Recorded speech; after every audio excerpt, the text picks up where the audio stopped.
Bună ziua, dragii mei, și bine v-am regăsit! Astăzi vreau să vă vorbesc despre un fenomen destul de întâlnit în această perioadă și anume de posibile cauze ale răsucirii sau schimbării formei frunzelor în culturile de tomate. Răsucirea frunzelor este problema cu care se ciocnesc aproape toți cei care cultivă roșii.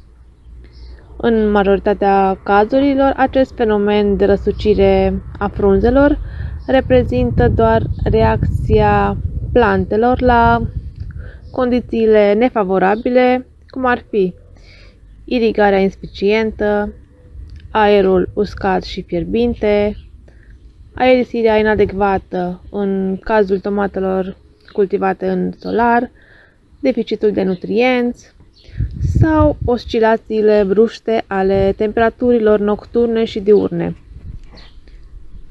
Astfel, plantele încearcă să se adapteze, de exemplu reducând suprafața de evaporare și răsucindu-și frunzele sub formă de bărcuțe.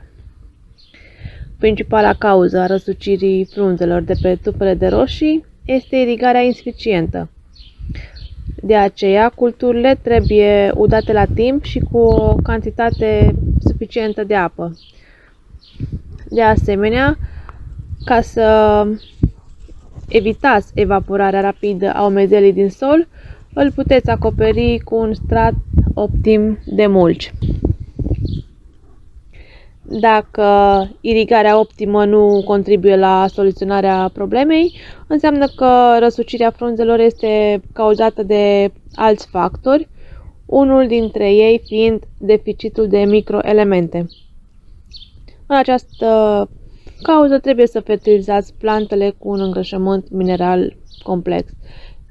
Dar pe lângă factorii nutriționali există și agenți patogeni care provoacă răsucirea frunzelor de pe tufele de roșii. Aici vorbim despre virusul BCTV. De obicei, virusul nu determină numai răsucirea frunzelor, ci și chiar a tulpinelor. Planta devine hidoasă, deformată, cu fructe mici sau inexistente.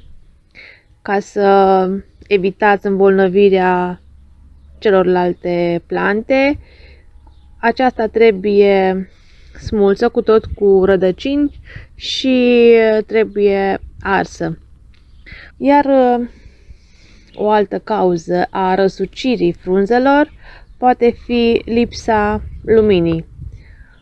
De aceea, dacă roșiile sunt plantate în solar, trebuie să ne asigurăm că folia solarului este curată pentru a putea pătrunde lumina așa cum trebuie.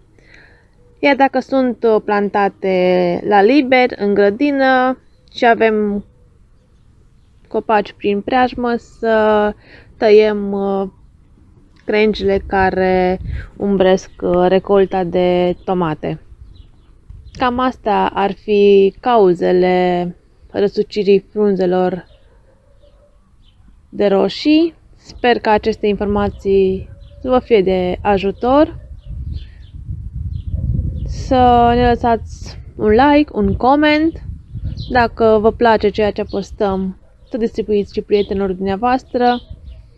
Până data viitoare, sănătate și numai bine. La revedere!